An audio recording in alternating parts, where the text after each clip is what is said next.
안녕하세요. 저는 30대 초반 여자입니다. 사랑하는 사람과의 결혼 생활은 저에게 정말 많은 기대를 안겨줬었는데, 함께 할수록 제가 몰랐던 남편의 모습을 볼 때마다 실망감을 감출 수가 없었어요. 결혼 생활하는 동안 저를 가장 힘들게 했던 건 술 문제였어요. 친구분들과 술자리를 한번 가지게 되면 들어올 생각을 전혀 하지 않았어요. 정신을 차리지 못할 정도로 집에 기어 들어오거나 아니면 파출소에서 연락이 와서 몇 번이나 데리러 간 적이 있었습니다. 남편이 이럴 때마다 너무 불안했던 건 앞으로 제 뱃속의 아이를 어떻게 키워야 할지 그게 제일 걱정이었어요. 하루 이틀도 아니고 거의 매일 이런 문제가 반복이 되다 보니 남편과의 미래가 보이지가 않았어요. 술만 줄여도 살만할 것 같은데 제가 아무리 설득을 해도 한기로 흘려버리니 너무 답답했었죠. 결국 남편을 향한 제 불만을 시부모님께 털어놓게 되었고 정신 좀 차리라고 따끔하게 한마디 해주시길 바랐어요. 그런데 제가 생각했던 거와 다르게 오히려 저에게 문제가 있다며 사회생활하는 남편을 너무 옥죄다고 숨막혀서 살겠냐는 충격적인 말을 꺼냈어요. 가정에 무책임한 남편한테 한마디 해야 되는 건 당연한 건데 되려 제가 욕을 먹고 있으니 저 또한 기분이 상할 수밖에 없었죠. 남편과 결혼 2년 만에 임신까지 했는데도 그날 처음으로 머릿속에 이혼이라는 단어가 떠올랐습니다. 하지만 갈라서겠다는 말이 입 밖으로 나오지 않았어요. 임신을 한 제가 남편 없이 혼자 애를 키운다는 게 두려웠었죠. 지금 이 사람 편을 드는 건 정말 너무한 거 아니세요? 저와 결혼을 했고 집안의 가장이면 기본적인 것들을 해야 되는 건 당연한 건데 결혼 전과 똑같이 행동하는 건 문제가 있는 거죠. 그런데 제가 이 사람을 옥죄인다고요? 술 퍼먹고 파출소에서 들어놓은 거 몇 번이나 데려온 줄 아세요? 이게 정상적인 생활이 맞는다고 보세요? 살다 보면 이런 일 저런 일 있을 수도 있는 거지. 술 몇 번 마셨다고 그거 가지고 이렇게까지 일을 만들어야 되겠어? 스트레스 받으면 뱃속의 아이한테 안 좋다. 아직 아이도 태어나지 않았는데 벌써부터 집안의 가장 역할을 충실하게 해야 된다는 당신이 오히려 더 예민한 거 아니야? 내가 일을 안 하는 것도 아니고 친구들이나 회사 사람들 만나다 보면 술 좀 마실 수도 있는 건데 문제가 된다고 생각해 본 적 없었거든. 일 크게 만들지 말고 그냥 조용히 넘어가. 아이가 태어나지 않았으면 막 살아도 된다는 거야? 결혼이라는 게 뭔데? 서로 미래를 함께하기 위한 약속인데 당신은 벌써부터 우리가 함께했던 서약을 깨버렸잖아. 불안감을 조성하는 결혼 생활이 얼마나 오래 갈 것 같은데? 생각이 있다면 똑바로 행동해야지. 내가 여기서 멈추길 바라는 거야? 아가, 내 아들이 철이 없긴 하지만 출산을 하게 되면 그래도 지금보다야 나아지지 않겠니? 화가 나는 건 이해한다만 일을 크게 만들지 않았으면 좋겠구나. 잘못한 건 남편인데 시댁 식구들은 제가 속이 좁다며 이해해주지 못한다는 거에 되려 불만을 보이고 있었습니다. 그때 정말 많은 실망을 하게 됐지만 그래도 남편 입에서 다음부턴 자중하겠다는 말을 들을 수 있었어요. 본인도 조금은 느끼고 있는 것 같아 최대한 참고 넘어가려 했어요. 기대했던 것과는 다르게 시부모님은 남편한테 따끔하게 얘기하진 않았지만 그날 이후 어느 정도는 조절하려는 노력을 보이길래 그 모습을 조용히 지켜보고 있었습니다. 제가 믿을 수 있는 건 남편 하나밖에 없기 때문에 최대한 좋은 쪽으로 생각하려고 노력했어요. 아이를 출산하게 되면 육아를 안 도와줄 수 없기 때문에 그때 돼선 집안의 가장 역할을 제대로 해주길 바랐었죠. 그렇게 시간이 지나 아이를 출산했는데 기쁨도 잠시 또 다른 문제거리가 하나 터지게 되었죠. 육아 때문에 매일을 정신없이 보내고 있었는데 어느 날 아이가 막 잠들려 할 때 초인종 소리가 울려 아이가 깰까봐 급하게 현관문을 열었어요.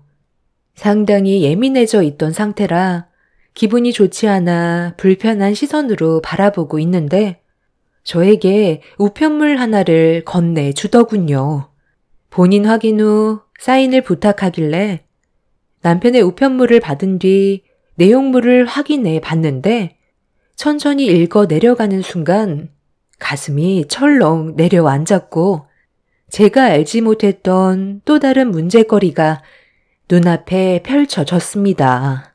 저는 남편이 퇴근하고 집에 들어오면 왜 저를 속였는지 물어봐야 했어요.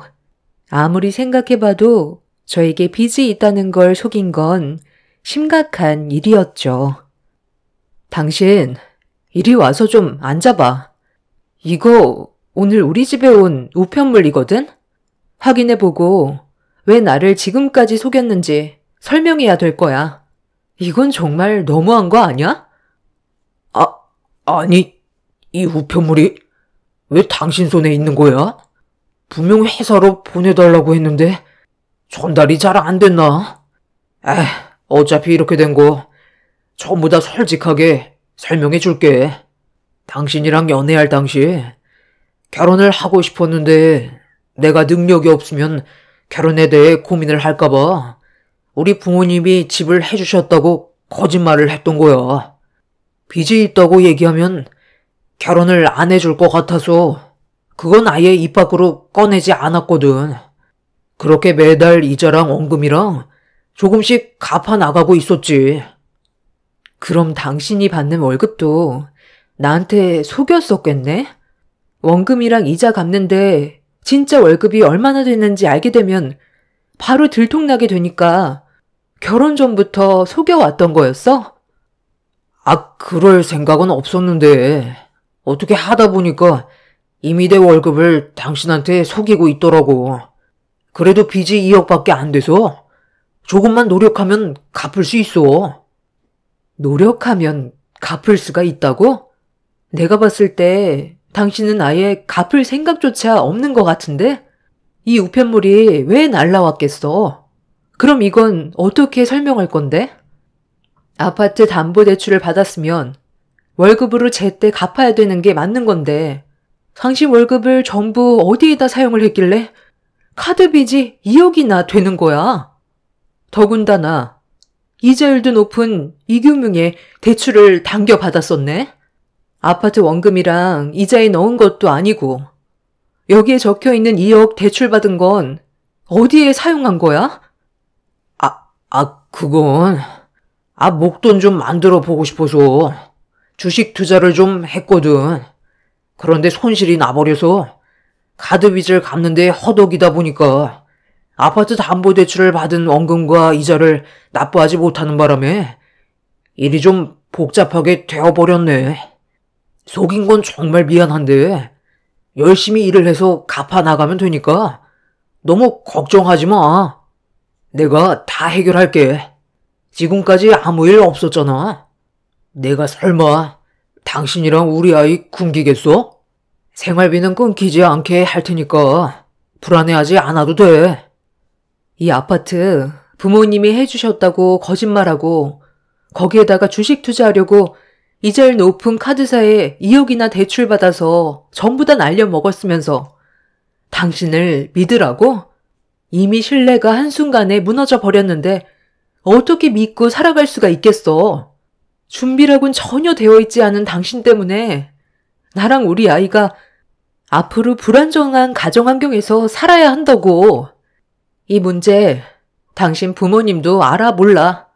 일이 더 커지기 전에 하루빨리 해결을 해야 피해를 막을 거 아니야. 우리 부모님이 아파트 담보 대출 받은 건 알고 계시는데 내가 주식 투자로 2억 대출 받은 건 아직 모르고 계셔. 금방 갚을 수 있으니까 걱정하지 말라니까. 금방 갚을 수 있다고? 아직 한 푼도 갚지 않아서 독촉장이 날라왔는데 월급 받는 걸로 그동안 친구들과 술만 퍼마시고 생각 없이 생활했으면서 걱정하지 말라는 말이 지금 나오니? 지금 당장 이 사실 당신 부모님께 알려야 되겠어. 그래야 해결책이 나올 거 아니야. 이 문제 해결 못하면 정말 끝이야. 남편의 생각 없는 행동들로 인해 저와 제 아이가 길바닥에 나앉게 될 판이었어요. 이런 경험을 해본 적이 없었던 저는 두려운 마음에 시부모님께 이 사실을 알렸고 남편의 생각 없는 행동에 많이 놀라셨는지 저희 집으로 급하게 찾아오셨습니다. 제가 시부모님 앞에다 독촉장을 보여드리자 아무 말 없이 보시더니 해결을 해주시겠다는 말보다 도와주기 힘든다는 말을 하셨어요. 그 말을 듣는 순간 당황스러워 할 말을 잃었고 왜 도움을 주실 수 없는지 여쭤보았습니다. 도와주실 수 없다고요? 아니, 이 사람이 지금 어떤 일을 저질렀는지 보셔놓고 어떻게 그런 말을 하실 수 있으세요? 두 분께서 아파트 담보대출이 있다는 거 왜 속이셨어요? 저랑 이 사람이 결혼할 때 아버님이 해주신 집이라고 하셨잖아요. 저는 그래서 빚 없이 시작할 수 있다는 것 하나만으로도 안정적인 결혼 생활을 할 수 있을 줄 알았는데 지금까지 저는 그것도 모르고 이 사람이 받는 월급에 만족하면서 하루하루를 감사하게 생각하며 살아왔었다고요. 그런데 알고 보니 빚만 가득하고 갚을 능력도 없으면서 2억이나 대출받아 주식에 투자를 했으니 제 속이 어떻겠어요.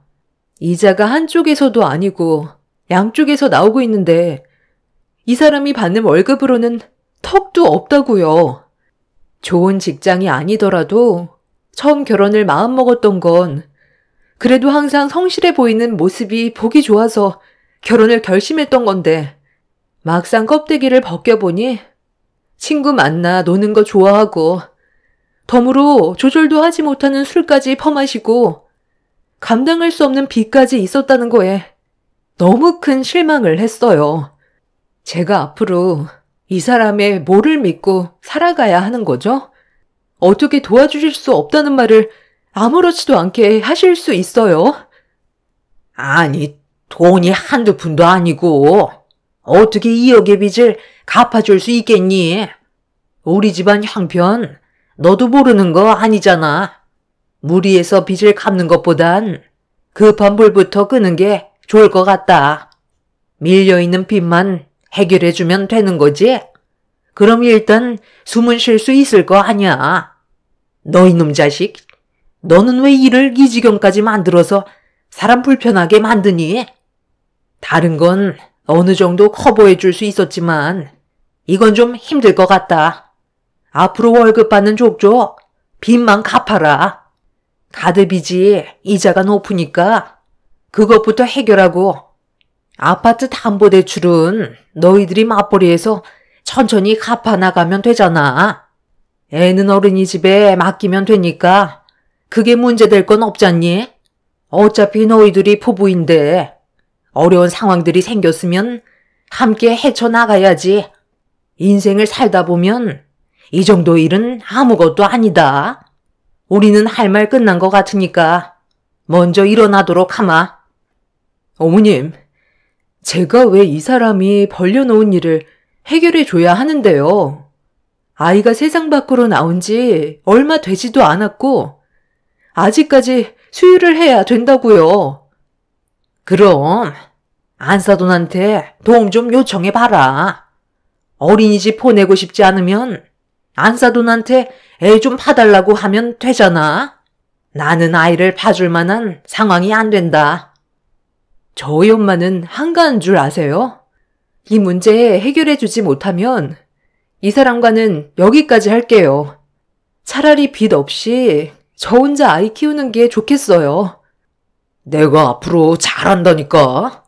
지금 당신 너무 흥분한 것 같은데 극단적으로 생각하지 말고 하나씩 해결해 가다 보면 분명 좋아질 수 있을 거라고.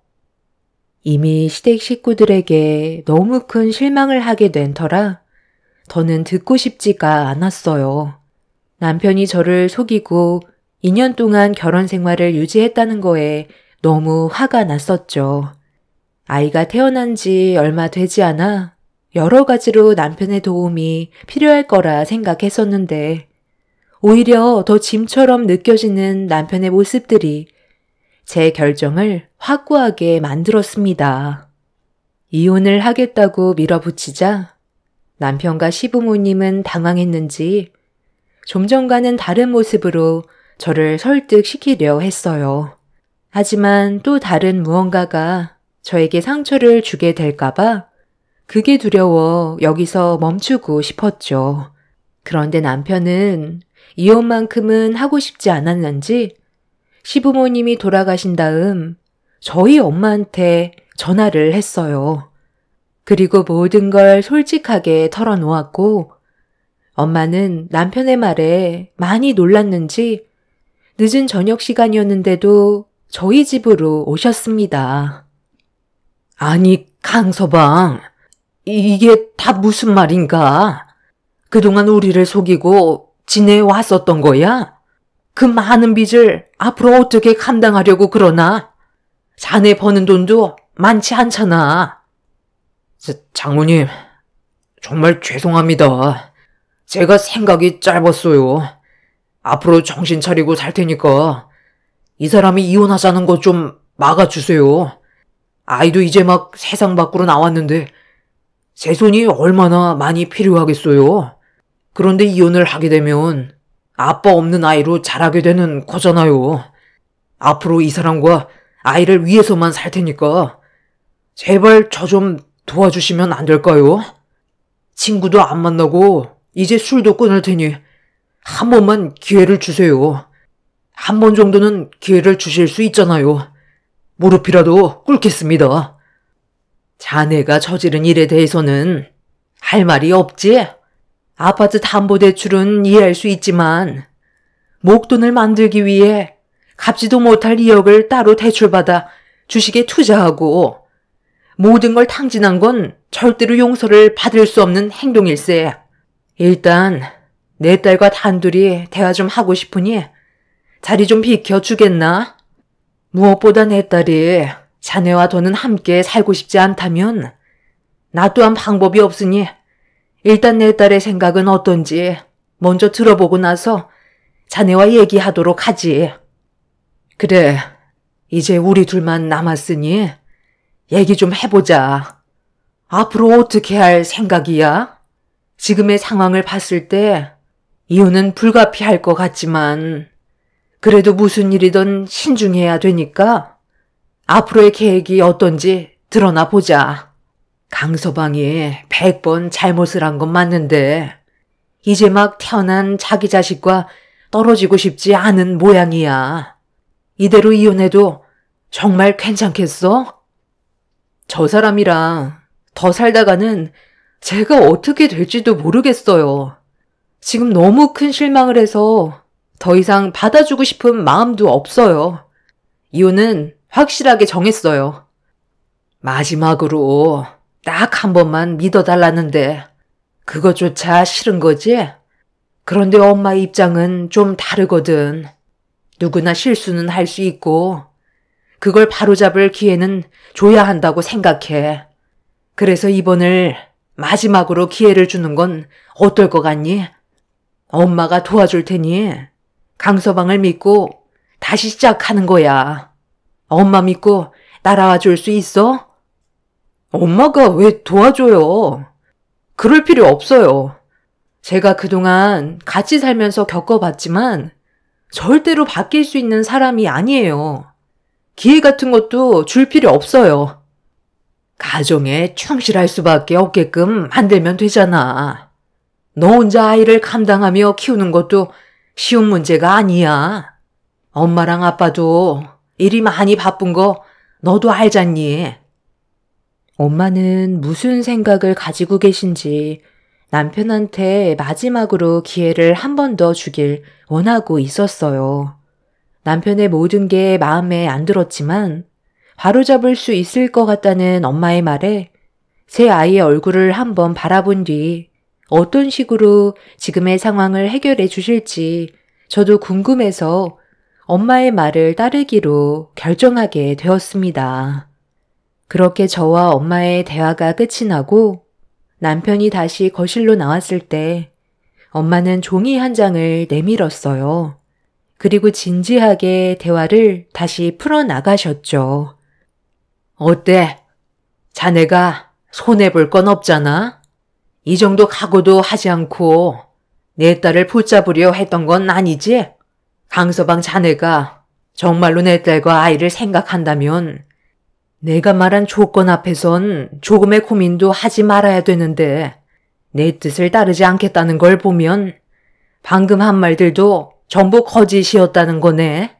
그럼 더는 내가 해결해 줄 수 있는 방법은 없을 것 같은데 대화 끝났으면 나는 먼저 일어나 보도록 하지. 강서방 자네는 조만간 내 딸과 이혼하고 그에 따른 재산 분할과 위자료를 준비하게. 양육비는 당연히 줘야 하는 거 알지? 자네 때문에 내 딸의 인생을 망쳤는데 조용히 넘어갈 거라 생각한 건 아니지? 하겠습니다. 제가 한 번만 믿어달라고 했으니 그렇게 하면 되잖아요. 가드빚 2억을 갚아주신다는데 저도 어느 정도 감수는 해야 되겠죠. 남편은 엄마 조건에 도장을 찍었고 거래는 성사가 되었습니다. 2억을 갚아주시는 대신 엄마는 남편 명의로 되어 있는 아파트를 제 명의로 돌려주겠다는 거였어요. 손해를 보면서 남편을 도와줄 필요는 없기 때문에 엄마도 어느 정도 생각을 가지고 계셨던 거죠. 아파트 가격이 4억 중반이라 2억을 갚아줘도 손해가 나지는 않기 때문에 나쁜 조건은 아니었어요. 담보대출빚과 원금 또한 남편이 벌어들이는 월급으로 차감이 되는 거라 저희가 손해볼 건 없었죠. 엄마는 저희가 살고 있는 아파트가 무조건 오를 거라고 확신하셨어요. 남편이 감당할 수 있을 정도의 카드빚이 아니었기 때문에 어쩔 수 없이 엄마의 조건을 받아들이게 되었고 이혼을 한다 해도 재산 분할 시 남편은 단 한 푼도 가져갈 수 없다는 각서에 도장과 함께 본인의 얼굴이 나오는 영상을 찍은 다음 엄마가 시키는 대로 모든 걸 해 나갔어요. 앞으로 저와 아이를 위해 살아간다면 이 정도의 조건은 아무것도 아니라며 엄마는 그렇게 남편한테 기회를 주게 되었죠. 저 또한 남편이 변화되길 간절히 바랐고 다음날 아파트의 소유는 제 명의로 변경이 되었습니다. 그만큼 남편은 저와 아이를 위해 살고 싶다는 걸 확실하게 보여주었죠. 마지막으로 한 번만 믿어달라고 했던 남편은 그 난리가 난 이후 가정에 충실한 모습을 보여줬고 친구들과 저는 술을 마시지 않았어요. 퇴근하고 무조건 집으로 달려와 아이를 돌봐주었죠. 조금씩 변해가려는 모습이 정말 보기 좋았지만 언제 또 무슨 일이 생길지 몰라 마음 한편은 항상 불안함이 같이 공존해 있었습니다. 그렇게 몇 달의 시간이 지나는 동안 별일 없이 잘 지내고 있었는데 어느 날 엄마와 함께 남편 회사로 잠깐 찾아간 적이 있었어요. 오래간만에 외식이나 함께 하려고 약속을 잡았었고 남편이 나오기만을 기다리고 있었습니다. 그런데 약속했던 시간보다 좀 늦어지길래 전화를 했는데 남편이 전화를 받지 않더라고요. 다른 회사 직원들은 전부 다 퇴근했는데 야근도 없는 날에 밖으로 나오질 않아 무슨 일이 생겼을까봐 불안한 마음을 가지고 회사 입구를 바라만 보고 있던 사이 아이가 기저귀에 볼일을 봤는지 칭얼거리길래 화장실에 들려 기저귀를 갈아준 뒤 밖으로 나왔는데 남편이 밖으로 나왔는지 목소리가 들려오고 있었어요. 저도 아이를 안고 서둘러 남편과 엄마가 있는 곳으로 걸어가던 도중 점점 선명하게 들려오는 대화 소리에 제 걸음이 멈춰져 버렸습니다. 저기 강서방, 아휴, 내가 오늘 깜빡하고 지갑을 안 가져왔지 뭐야. 미안한데 급전 20만 원만 꺼줄 수 있을까? 오늘 식사 끝나고 따로 만날 사람이 있는데 차비하고 내가 식사를 대접해야 하는 상황이라 어느 정도 돈이 필요할 것 같거든. 중요한 약속인데 지갑을 현관문 앞에 두고 와 버렸네. 빌려줄 수 있는 거지? 네? 아니 장모님, 혹시 치매세요? 껄끄럽게 왜 저한테 빌려달라고 하세요? 그리고 오늘 외식하기로 했다고요? 저는 들은 말이 없는데요. 그 사람과 단둘이 식사하기로 했던 거지. 장모님과 식사 자리를 마련한 적은 없어요. 뭔가 착각하고 계신 것 같은데 괜히 방해하지 마시고 그만 들어가세요. 사위한테 20만 원을 빌려달라는 게 말이 됩니까? 뭐라고? 아니, 자네 무슨 말을 그리 섭섭하게 하나? 내가 얼마 전에 도와달라고 했을 때 빚을 갚아줬던 거는 벌써 까먹은 거야? 도와달라고 할 때는 나한테 온갖 불쌍한 척 다 하길래 내 딸을 봐서 기회를 줬는데 받을 건 다 받았다 이거야? 내가 사람 잘못 본 것 같구만. 나중에 다시 얘기하도록 하지. 그러시던지요. 꼴랑 이어 갚아주면서 명의를 초라마라 조건 거시며 치사하게 나오셨으면서 돈을 빌려달라고요? 어차피 저는 빚 갚았고 지금 살고 있는 집이야 이혼하지만 않는다면 저희 둘의 재산이나 다름없으니까 그게 상관없거든요. 집사람이 먼저 세상을 떠날 수도 있는 건데 그렇게 되면 모든 재산은 어차피 제 것이 되는 거잖아요. 여기까지 생각은 못 하셨죠? 저는 절대로 이혼하지 않을 거예요. 아파트가 얼마짜리인데 그걸 포기하고 이혼하겠어요? 잠깐 쉬고 있는 것 뿐이라고요. 기회는 언젠가 또 오기 마련입니다. 저기요, 여기 잡상인 내보내세요. 남의 회사에 외부인을 함부로 출입시키면 어떡해요? 집사람한테 괜히 쓸데없는 얘기 하지 마세요. 지금 잘 지내고 있는데 슬퍼하는 모습 보고 싶은 건 아니죠? 당신 지금 우리 엄마한테 방금 뭐라고 그런 거야? 잡상인이라고 그랬어?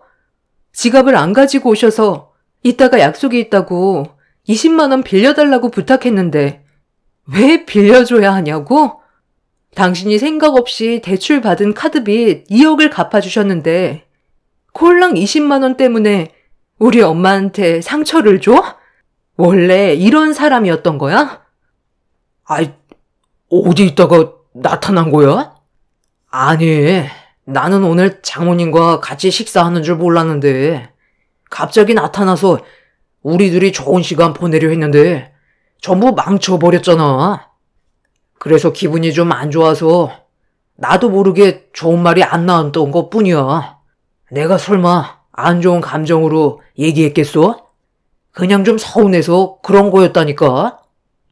서운하면 막말해도 되는 거고 아무리 기분이 안 좋다 해도 잡상인 취급하는 건 좀 심하다고 생각되지 않아?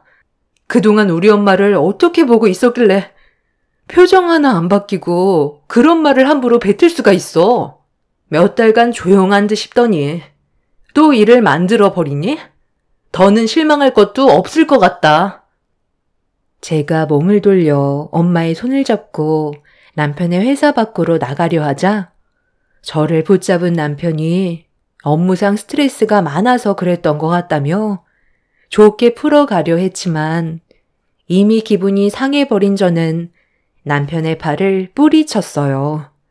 그런데 그 순간 갑자기 경비분들께서 남편의 이름을 부르며 우르르 몰려왔고 남편은 경비원들을 보고 화들짝 놀라며 도망을 치려 회사 밖으로 뛰쳐나가려 하는데 엄마가 남편의 다리를 걸어 넘어뜨렸어요. 바닥으로 한 바퀴 뒹굴게 된 남편이 심하게 넘어졌는지 고통스러워하며 힘겹게 일어났는데 남편의 몸에서 갑자기 이상한 물건들이 우르르 쏟아져 나왔습니다. 번쩍거리는 물건들이 바닥으로 떨어졌고 그 사이 경비원들이 남편을 잡고 회사 밖으로 끌어낸 뒤 경찰에 신고를 하고 있었죠. 바닥에 떨어진 물건들은 충격적이게도 꽤 많은 금품들이었어요. 회사 직원들이 전부 퇴근한 틈을 타 몰래 금품을 훔치고 있던 거였고 경비원들에게 발각이 된 상태였던 거죠. 더 충격을 받았던 건 경비원들이 이 사실을 알게 된 게 꽤 오래 됐었는데 CCTV에 잘 포착이 안 돼 어려움을 겪던 도중 대표실에 들어가는 모습이 찍히게 되면서 남편이 범행을 저질렀다는 걸 확실히 알게 되었고 꼬리가 길었던 남편은 결국 붙잡히게 된 거였습니다. 그렇게 경찰 조사를 받게 된 남편은 금품을 처분한 돈으로 저 몰래 미련을 버리지 못한 주식에 투자를 하고 있었어요. 그리고 금품으로 처분한 돈으로 투자한 주식은 전부 손해를 보게 되었죠. 이 문제로 남편은 법적인 처벌을 받을 수밖에 없었고 충격적인 사실을 알게 된 저희 가족은 더는 남편과 함께 할 수가 없었습니다. 마지막으로 기회를 줬지만 남편은 그 기회를 걷어차 버린 거였죠. 그렇게 저희 부부는 끝내 이혼을 할 수밖에 없었어요. 그리고 남편은 저에게 어떠한 재산도 가져갈 수 없는 각서와 본인이 그렇게 하겠다는 영상을 찍었기 때문에 저에게 땡전 한 푼 받아갈 수가 없었습니다. 저는 남편과 함께 살던 아파트를 처분하고 남은 차익으로 아이와 함께 살아갈 적당한 집 하나를 마련했어요. 저희가 처분할 때 기존 시세보다 높아져서 기회를 보고 처분하게 되었죠. 남편은 지속적으로 범행을 저지른 점에 대해 법적 처벌을 면할 수가 없었고 징역 1년 6개월의 형을 받았다는 소식까지 들을 수 있었습니다. 처음 결혼했을 당시부터 저를 속이고 있었지만 그래도 아이 아빠라는 이유 하나로 지금까지 참아왔었어요. 하지만 남편은 전혀 변화되는 모습을 보여주지 않았었죠. 결국 끝은 안 좋게 끝나게 됐지만 지금이라도 빠져나온 거에 대해 감사할 뿐입니다. 앞으로 제 아이와 함께 열심히 살아가려고요. 저런 개차반 같은 남편이 옆에 있는 것보단 차라리 저 혼자 아이를 키우는 게 훨씬 더 좋을 것 같네요. 제 기막힌 사연 들어주신 분들, 오늘 하루도 즐거운 날들 만들어 가시길 바라며 무더운 날 건강 조심하세요. 감사합니다. 안녕하세요. 저는 2살 된 아들을 키우고 있는 30대 초반 여자입니다. 최근에 남편과 많은 고민 끝에 이사를 결정하게 되었는데요.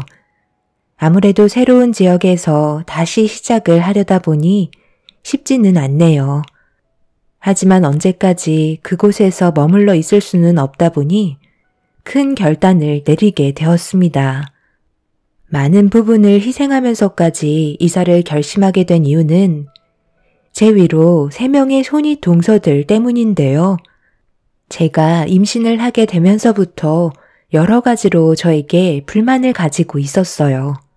가장 큰 이유는 힘쓰는 일들에 대해서 열애를 하게 되자 본인들이 직접 해야 되는 상황들이 생기면서 불만들이 쌓이기 시작했었죠.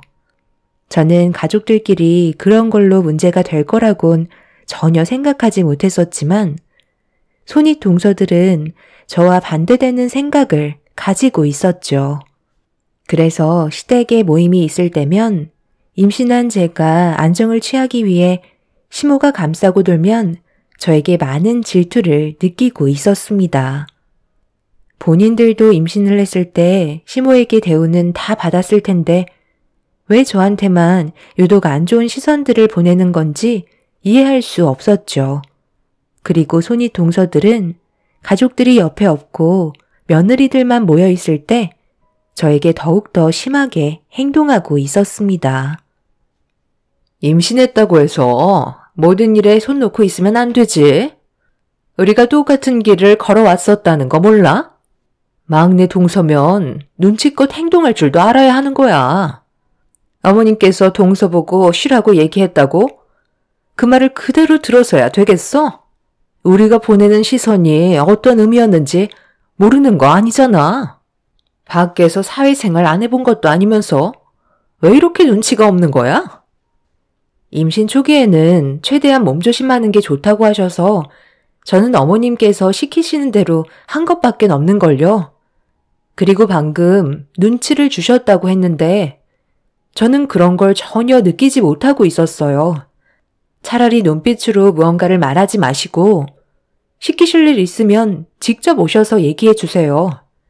그렇다고 제가 손 놓고 있는 것도 아니고 어떤 일이든지 도와드리려 하고 있잖아요. 그게 도와주는 거야? 지금 우리가 힘들게 음식하는 거 안 보여? 요즘 젊은 것들은 자기가 하고 싶은 말은 꼭 해야 직성이 풀리나 봐.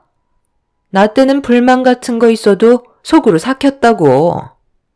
그런데 동서는 막내라고 아버님 어머님한테 온갖 이쁨 다 받고 있으니까 개념을 아예 상실한 것 같은데? 형님이 얘기하실 때는 무조건 토달지 말고 얘라고 하는 거야. 표현에는 자유가 있는 건데 왜 그런 걸 숨겨야 하는 건데요? 저는 오히려 할 말 못하는 형님이 더 이상하게 느껴지는걸요. 그런 것들이 나중에 집안 싸움을 일으키게 되는 거라고 생각해요. 하고 싶은 말은 하라고 입이 달려있는 거지. 입을 다물고 있으라고 있는 건 아니잖아요. 부당한 취급을 하신다면 저는 그에 따른 불만을 얘기할 거고 그런 제가 마음에 들지 않는다면 뭐가 문제인지 정확하게 짚어서 말씀해 주셨으면 좋겠네요. 합리적이지 않은 이유라면 저 또한 형님들의 조건을 받아들이지 않겠습니다. 요즘 시대가 조선시대도 아닌데 무조건 얘라고 말만 듣길 원하시는 건 아니죠? 형님들은 어이가 없다는 듯이 저를 위아래로 쳐다보고 있었어요. 저 또한 할 말이 정말 많았지만 시부모님 앞에서 언성을 높이며 얼굴을 붉히고 싶지 않았습니다. 무조건 시댁 집안의 막내 며느리로 들어왔다 해서 먼저 고개를 숙이면서 형님들한테 굽신거리는 건 제 성격이 아니었어요. 그리고 막내라고 기선제압을 하려는 건지 저를 말로 휘두르려 하는 모습들이 정말 보기 안 좋게 느껴지고 있었죠. 시댁에 먼저 들어온 사람들일수록 그에 따른 모범이 되어야 되는 건데 오히려 어떻게 하면 저를 발밑에 두고 부려먹을 수 있을지 고민들을 하고 있는 게 너무 어이가 없었습니다. 실망 또한 많이 했던 게 처음 시댁에 인사드리러 갔을 때 새 형님들이 저를 위아래로 훑으시더니 안 좋은 시선으로 불쾌하게 바라보았고 시부모님께서 근처에 안 계실 때 큰형님은 제 위로 3명의 손윗 동서가 있으니 정신적으로 버티기가 힘들 거라며 며느리로 들어오지 않는 게 정신 건강에 좋을 거라면서 저한테 겁을 주고 있었네요. 초면에 그런 말을 한다는 자체가 문제였지만 저는 형님들을 보고 결혼을 하는 게 아닌 남편 하나 보고 시집을 오는 거기 때문에 별로 신경 쓰지 않았고 그 말을 무시해 버렸습니다. 결혼을 하게 되면 분명 텃세를 부릴 거라는 걸 예상했고 이미 마음의 준비를 하고 있었어요. 손윗 동서들의 기가 상당히 세다는 걸 인사드리러 갔을 때부터 알 수 있었죠. 그렇게 남편과 결혼을 하고 제가 두 눈으로 목격한 건 아주버님들이 잡혀 살고 있었다는 게 문제였어요. 세 형님들이 집안을 휘두르며 서로 똘똘 뭉쳐서는 아주버님들이 길을 펴지 못하게 잡고 살고 있다는 걸 알 수 있었습니다. 시부모님께서 그런 걸 모르는 건 아니었지만 세 형님들이 워낙 뭉쳐서 행동하다 보니까 시부모님도 눈치만 보고 계셨죠. 하지만 저는 형님들의 성격과 반대되는 행동을 보이면서 원하는 대로 제가 따르지 않게 되자 그런 것들을 상당히 불쾌하게 생각하고 있었습니다. 손이 동서들이 저를 잡아먹을 것도 아니기 때문에 두려울 게 없었고 제 옆에는 남편과 시부모님께서 지켜주신다는 걸 믿고 있었습니다. 그런 걸 새 형님들도 이미 눈치를 채고 있었죠. 저에게 더욱더 압박을 가하면 저는 반대로 여우 같은 행동을 더 심하게 보여주었습니다. 그런 모습들을 보면서 새 형님들은 저를 상당히 얄밉게 보고 있었네요. 동서, 가서 과일 좀 깎아와. 임신을 했어도 그 정도는 할 수 있잖아? 막내 동서가 깎아주는 과일 좀 먹어보고 싶네. 이거 어쩌죠? 제가 지금 아랫배가 뭉쳤는지 일어나는 게 힘들어서 좀 누워있어야 할 것 같아요. 여보, 나 좀 방으로 들어가서 잠깐 쉴게. 오늘 은근히 긴장을 많이 했는지 배뭉침이 자주 생기네. 과일은 형님이 직접 깎아 드셔야 할 것 같아요. 그래, 그렇게 해라. 원래 임신했을 때 몸에 물이 오면 배뭉침이 자주 일어난다 하더라. 그리고 스트레스가 안 좋으니까 불편하면 일찍 들어가도 된다. 괜히 오래 있어봤자 좋을 것 하나 없어. 초기가 제일 위험한 거야. 과일은 첫째 네가 깎아와도 되잖아. 어머님, 정말 너무하세요. 예전에 제가 임신했을 때는 계속해서 움직여야만 뱃속의 아이도 건강하다고 하셨잖아요. 그때 네가 살이 너무 많이 쪄서 그런 거지. 시도 때도 없이 누워만 있으려 했잖아. 임신 초기인데 먹고 자고밖에 더 했니? 그래서 어떻게 됐어? 하도 먹어대기만 하고 운동은 하지도 않아서 결국 출산하다가 체력이 떨어지는 바람에 재앙절개 했잖아. 하마터면 둘 다 위험할 뻔 했었다고. 시애미가 다 생각해서 하는 얘기를 네가 무시해놓고 왜 나한테 너무하다는 거야? 막내 며느리는 원래부터 몸이 약하다고 했으니까 최대한 조심시키려는 건데 그게 그렇게 마음에 안 드는 거니? 어머님이 속고 계시는 거예요. 괜히 과일 깎고 싶지 않아서 저러는 거라니까요. 막내 동서가 얼마나 여우 같은데요. 너도 만만치 않았어. 우리 집에 며느리로 들어왔을 때 생각 안 나? 온갖 꾀병 다 부리면서 집안 행사에는 최대한 늦게 도착해선 손가락 하나 까딱하지 않으려고 온갖 잔머리는 다 부려놓고 그것 때문에 큰며느리랑 아마 대판 싸웠었지. 지금은 서로 똘똘 뭉쳐서 지내긴 하지만 예전에는 폭풍이 한번 휘몰아친 적도 있잖아. 내가 말은 안 했지만 너희들 하는 거 보면 초등학생 수준보다 못했었다. 이래도 막내 며느리한테만 문제 있다고 얘기할 거니? 너희들이 보는 시선과 내가 보는 시선이 다르다는 걸 여기서 알 수 있는 거야. 나이가 몇인데 언제까지 애들처럼 행동할 거니? 솔직히 막내 동서는 어머님 댁에 오면 손가락 하나 까딱하지 않고 휴가를 온 것처럼 쉬고 있잖아요. 머리만 대면 잠드는데 그 모습이 저희가 봤을 때 좋겠어요? 제가 막내였을 때는 정말 상상조차 하지 못했었다고요. 웃기고 있네. 네가 제일 심했어. 막내 며느리가 머리만 대면 잠드는 건 임신했으니까 당연한 건데 그게 뭐가 잘못됐다는 거야? 너는 임신했을 때나 안 했을 때나 우리 집에만 오면 잠만 퍼질러 자놓고 막내 며느리한테 그게 할 말이냐? 여기에서 잠이 제일 많은 게 너 아니야?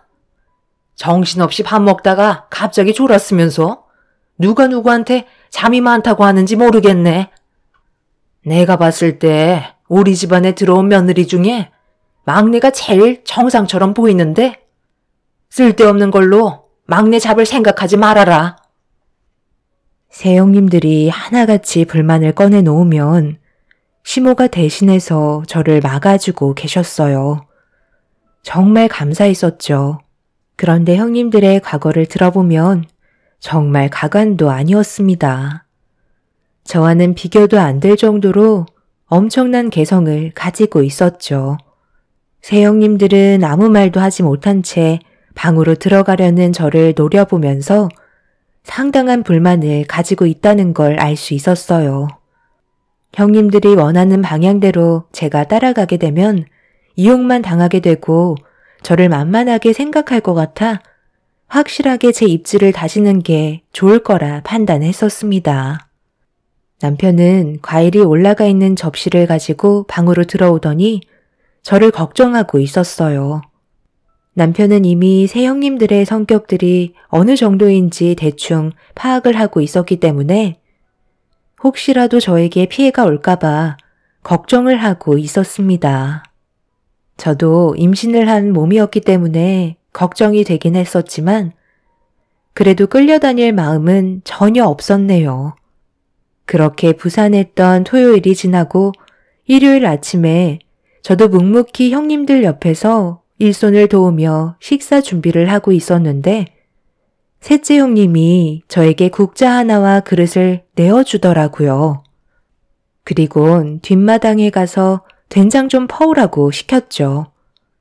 그 정도는 어려운 게 아니었고 식사 준비를 하고 있었기 때문에 아무 말 없이 뒷마당으로 가서 된장이 들어있는 장독을 열려고 한순간 미끄러지면서 발목을 삐끗하는 사고가 발생이 되었습니다.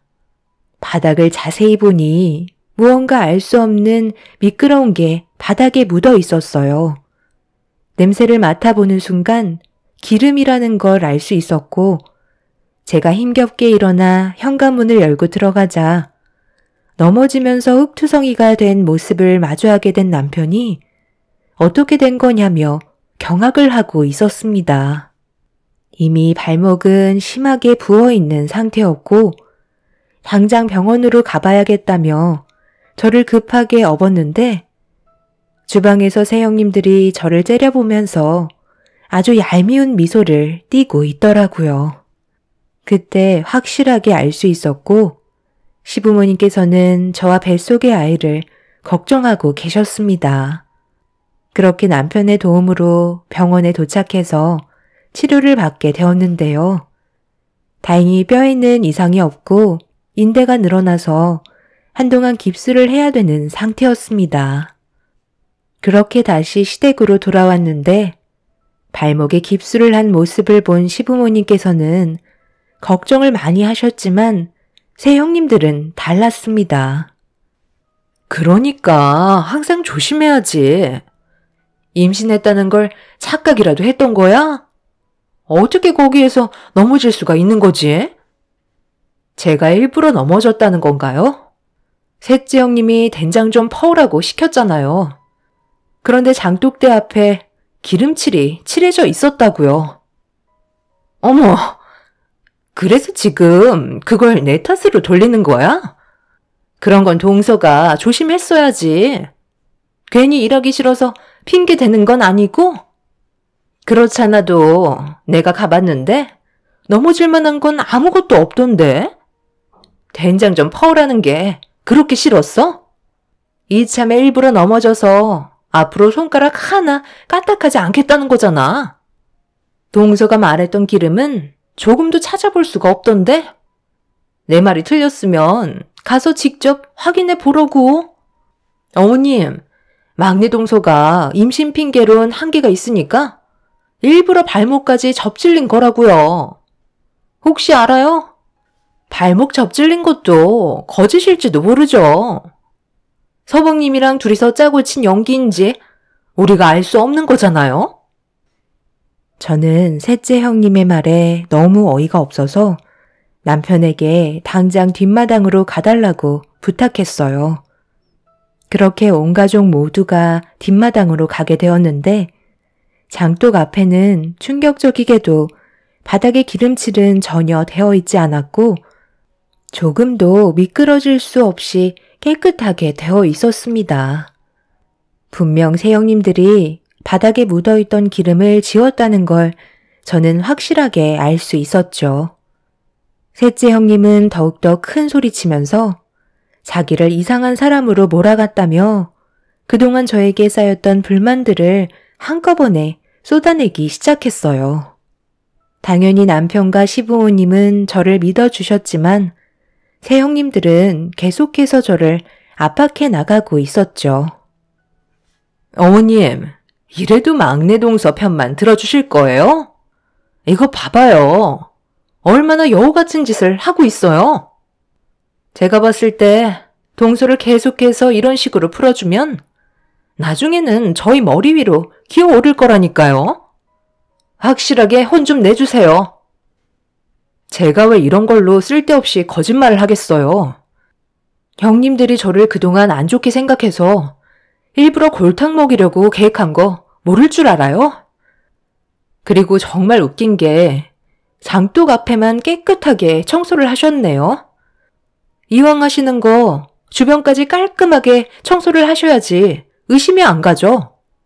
제가 넘어진 부분만 너무 깨끗하게 닦아 놓으신 거 티나지 않나요? 그만들 해라. 오늘 이 시간 이후로 한 번만 더 내 앞에서 서로 얼굴 붉히고 싸우면 더 이상 서로 모이지도 말자. 새 형님들은 저를 잡아먹을 듯이 무서울 정도로 노려보고 있었고 저 또한 그런 형님들한테 절대 밀리지 않았습니다. 만약 앞으로 넘어졌다면 뱃속에 있던 아이까지 위험해질 수도 있는 상황이었기 때문에 저는 새 형님이 저에게 했던 행동들에 대해 절대 그냥 넘어갈 생각은 없었네요. 결국 그날은 더 이상 서로 얼굴을 마주보고 있는 자체가 너무 스트레스 받아서 남편과 저는 일찍 집으로 들어와 버렸습니다.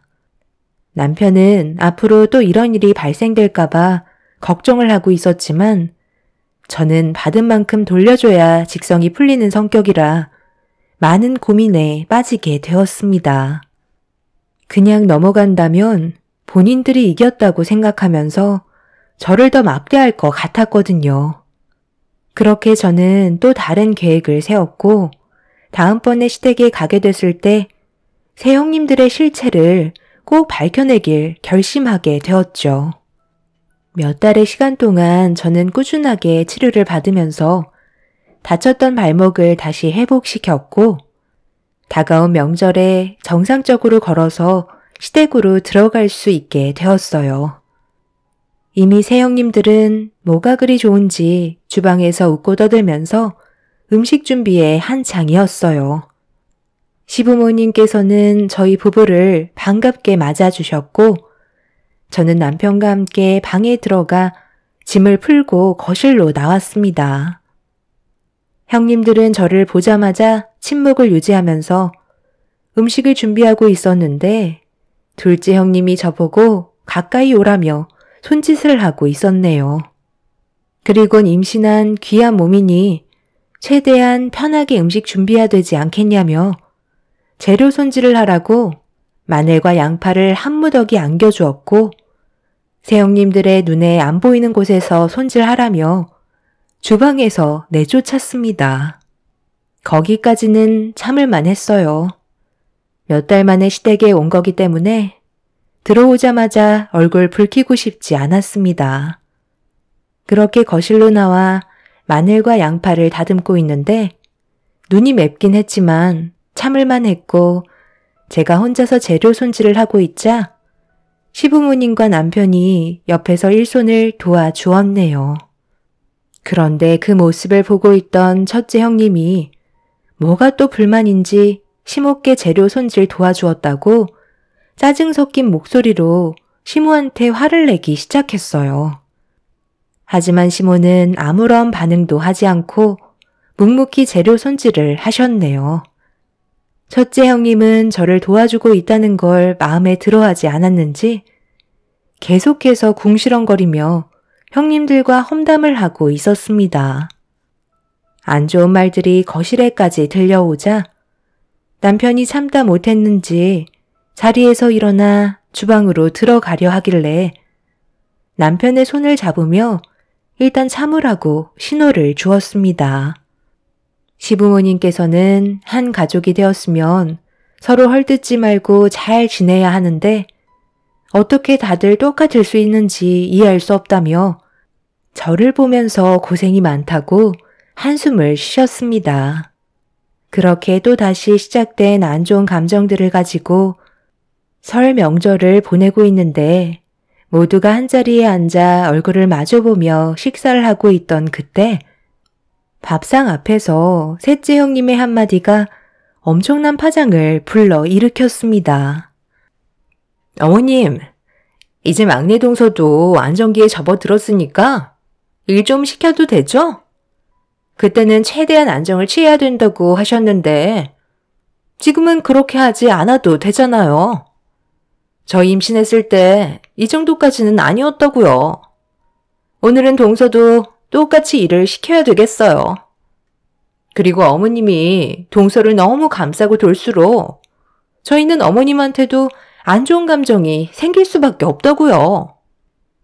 너희들은 왜 막내 며느리를 못 잡아먹어서 한달인 거야?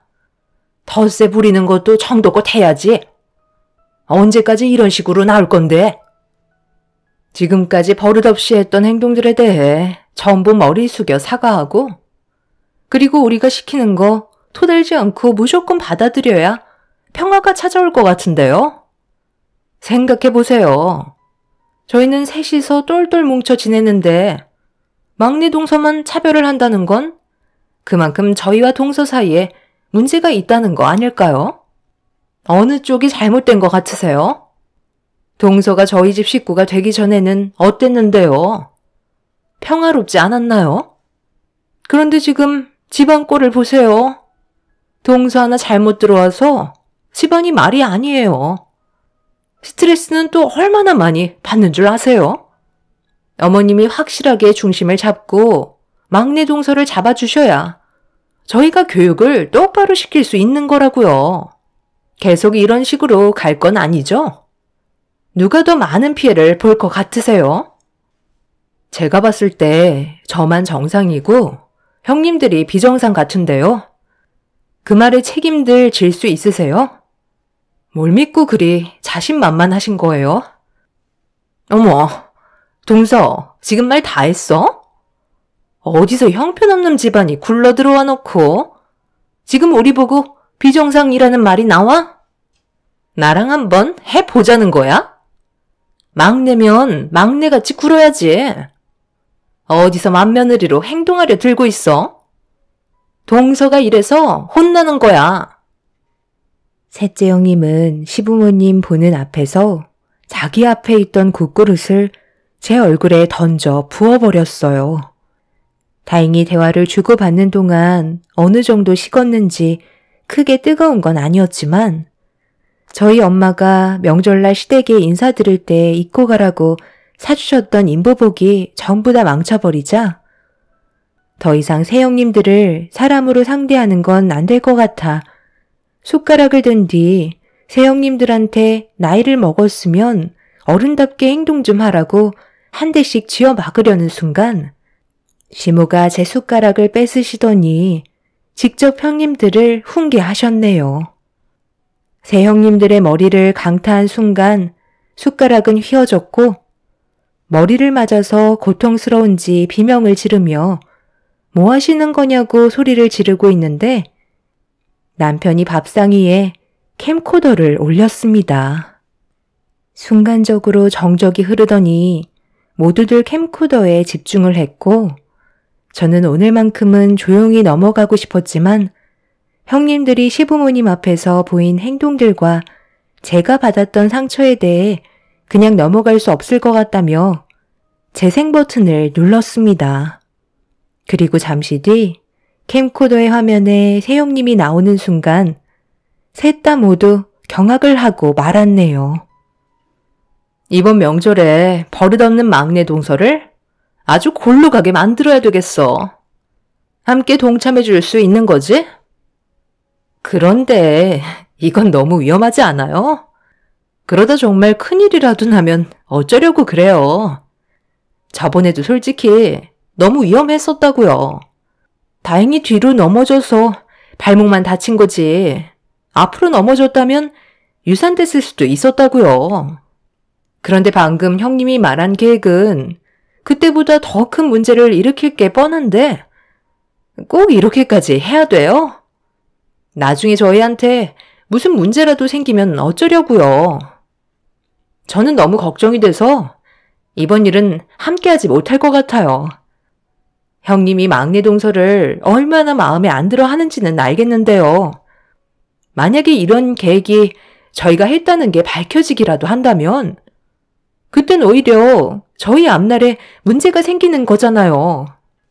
최대한 좋게 말로 풀어서 막내 동서를 우리 편으로 만들면 편하지 않겠어요? 저도 그렇게 생각해요. 만약이라는 게 있는 거잖아요. 이건 중범죄에 속할 수 있을 만큼 심각한 계획이라 너무 불안해요. 여기서 지금 우리 말고 누가 있어? 아무도 없어. 그러니까 안심해도 된다니까. 막내 동서가 목에 힘주고 다니는 꼴을 계속해서 보겠다는 거야? 나는 절대 그 꼴 못 본다고.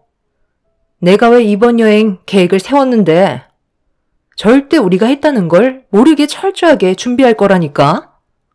어차피 동서들은 나와 함께 한 배를 탄 사이 아니야? 나랑 등 돌릴 거야? 그런 거 아니면 이번 계획은 조용히 따라오도록 해.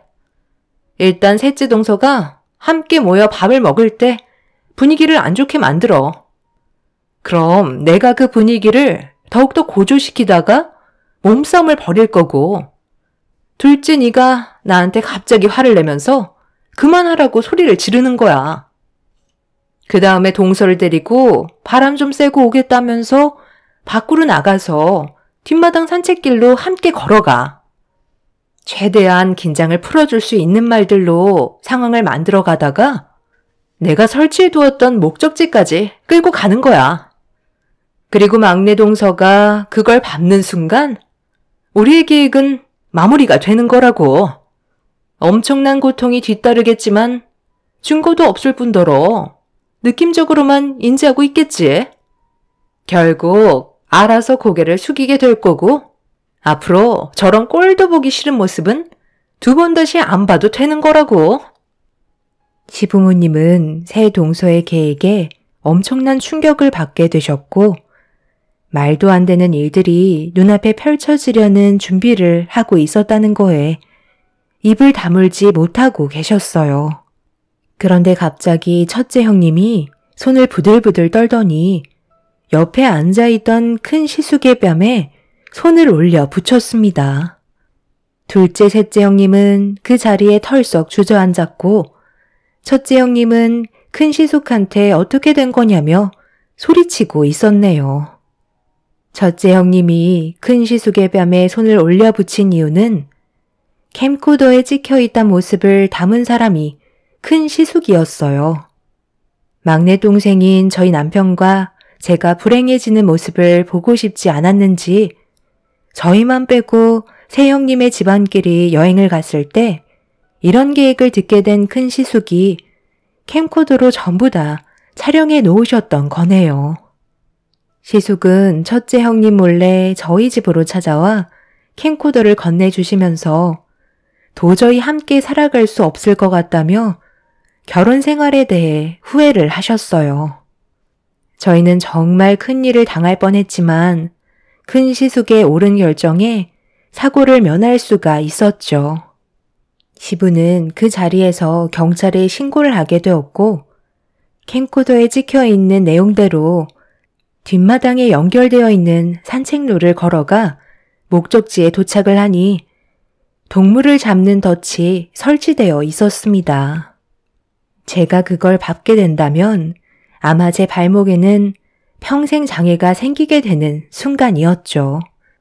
그리고 엄청난 고통으로 인해 유산까지 될 수도 있는 엄청난 일을 첫째 형님이 꾸미고 있었습니다. 오로지 제가 자기 멋대로 부릴 수 없다는 이유 하나만으로 사람이 해선 안 될 행동을 저지르려 했다는 거에 엄청난 소름이 온몸을 감싸고 말았네요. 둘째, 셋째 형님은 그 자리에서 무릎을 꿇으며 저에게 용서를 구했지만 첫째 형님은 저에게 절대 용서를 구하지 않았어요. 오히려 더 큰 소리를 치며 이성을 잃은 모습을 보여주었죠. 결국 세 형님들은 경찰의 조사를 받게 되었고 이런 끔찍한 일을 계획했다는 거에 엄청난 실망을 하게 된 큰 시숙은 이혼을 결정하게 되었습니다. 그리고 둘째 아주버님은 현재 별거 중인 상태라고 하네요. 모든 걸 계획한 첫째 형님과 그 뒤를 도운 형님들은 저에게 피해가 가지 않았어도 계획적인 범행을 저지르려 했다는 거 하나만으로 법적 처벌은 면하지 못했습니다. 둘째, 셋째 형님은 폭풍 눈물을 흘리면서 한 번만 용서해달라고 애원하는 바람에 아이들을 봐서 용서를 해드렸지만 첫째 형님은 끝까지 자존심을 굽히지 않으시고 잘못을 인정하지 않았기 때문에 법적으로 처벌을 진행하게 되었네요. 그날 이후 6개월의 형을 살고 나온 첫째 형님은 저희 가족 앞에 또다시 모습을 나타내었어요. 자기가 받았던 상처에 대해 똑같이 돌려주겠다며 또 한 번 난리를 치길래 접근 금지 신청을 하고 이사를 하게 되었습니다. 앞으로 2번 다시 그 사람을 만나고 싶지 않네요. 한 번만 더 저희 집안에 해를 가한다면 그땐 세상 밖으로 나오지 못하게 만들 생각입니다. 제 사연 들어주신 분들 올해도 좋은 일만 가득하시고 가족분들과 즐거운 명절 보내시길 바랍니다. 감사합니다. 안녕하세요. 저는 남편과 이혼을 한 지는 오래되었는데요. 사실 이혼 당시 남편의 상황이 좋았던 것이 아니라 남편 덕을 볼 거라곤 꿈에도 생각하지 못했어요. 그러다가 이렇게 시간이 지나고 나서 남편의 덕을 보게 되니 참 신기하기도 하고 예전의 마음고생을 보상받는구나 싶은 마음도 드네요. 남편과는 대학과 CC였습니다. 남편과 같은 과 동기로 만나게 되었고 긴 연애 후에 결혼을 하게 되었어요. 결혼을 하고 난 후에도 순탄하지는 않았습니다. 오로지 저는 남편만을 보고 결혼을 결심한 것이었어요. 남편의 집은 홀어머니의 장남인 남편과 2명의 여동생들이 있었어요. 시댁의 모든 행사는 제 책임이었죠. 결혼을 하고 나서 시모는 말 그대로 시집살이를 시작하셨어요. 저도 일을 하고 있는 상황이었는데 그런 건 전혀 상관없이 매주 방문 강요, 행사 강요 등 모든 것들을 강요하기 시작하셨죠. 결혼하고 처음 맞는 시아버지 기일에도 시모는 저를 무지막지하게 부려먹었습니다. 야, 너는 하나밖에 없는 며느리라는 게 우습니? 전날부터 와서 준비를 해야지. 당일에 와가지고 허겁지겁 음식하는 꼴이라곤. 에휴. 어디 옛날 같아서 봐라.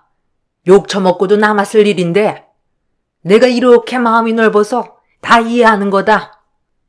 솔직히 요즘 세상에 나처럼 대인배 시모가 어디 있니? 어머님, 저도 일하고 있어요. 일하는 상황인데 낮에 와서 이렇게 음식하는 것도 쉽지 않아요. 눈치도 보이고요. 좀 이해를 더 해주세요. 제가 전날까지 와서 음식 준비하길 원하시면 저 일 그만두고 남편 혼자 벌라고 할게요. 근데 그렇게 하시면 생활이나 하실 수 있으시겠어요? 그나마 제가 같이 버니까 이렇게라도 살 수 있는 거지. 어머님 드리는 생활비도 그전에는 이 정도 챙기지 못했잖아요. 저랑 결혼하고 나서 그 정도로 맞춰서 챙겨드리는 건데 줄어들어도 괜찮으시겠어요? 참나? 돈 번다고 유세니? 나는 혼자서 애새 다 키웠어.